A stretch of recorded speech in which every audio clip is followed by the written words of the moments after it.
ধীরে ধীরে ঘনিয়ে আসছে 2026 বিপিএলের সময়। এবারের বিপিএলে প্রথমবারের মতো মালিকানা পাবে বিদেশি কোম্পানিরা।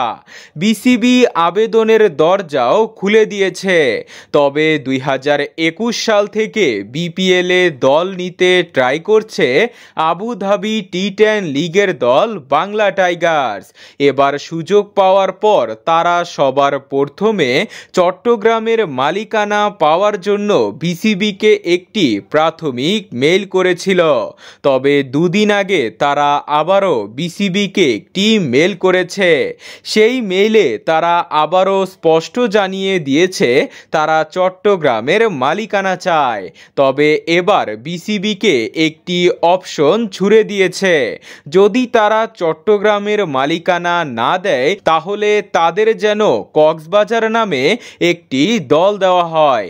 এবার তারা অপশন দিয়েছে যাতে বিসিবি এর সিদ্ধান্ত নিতে সুবিধা হয়।